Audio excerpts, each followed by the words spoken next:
بسم الله الرحمن الرحيم.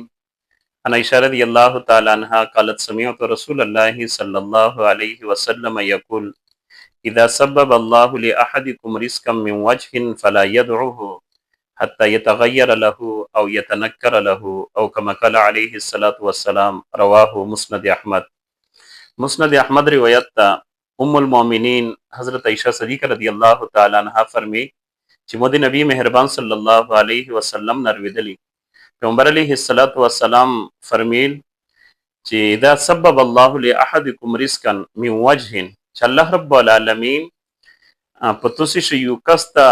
د یو سبب په یوه طریقې باندې رزق طریقه جوړه کی فلا يدعوه نو هغه د سړی پرېږدی نه سیک ملازمت کوي دغه رنګ سیک زراعت کوي سیک کاروبار کوي سیک تجارت کوي مختلف ذریعې د معاش دي نو چې په یوه طریقې باندې الله رب العالمین د ترزی ور کوي پیغمبر علیه الصلاۃ والسلام فرمایي چې دا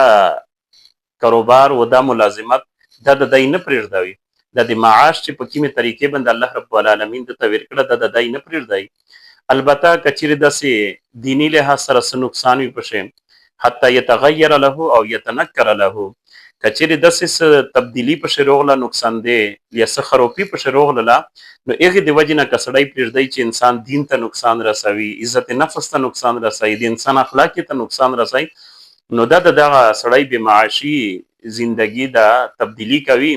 کاروبار د دای بدلوي ملازمت د دای بدلوي خو د هغه سره سره د دای بل څه طریقه د رزق د ګټلې د پر جوړوي یعنی اسلام رسول الله صلی الله علیه وسلم مشته د ټول هدایت کړی دی اسلام صرف دا نه چې مشته عبادت شوړي دي اسلام مشته دا طریقه شوړي دي چې الله رب العالمین د یوې ذریعہ سره تو رزق درکای نو دا طریقه به ته پرې دوامه چې سپری تو بل څه ذریعہ د معاش دا تلاش کړی نه الله د عمل کولو توفیق ورکړي واخر دعوانا الحمدلله رب العالمین.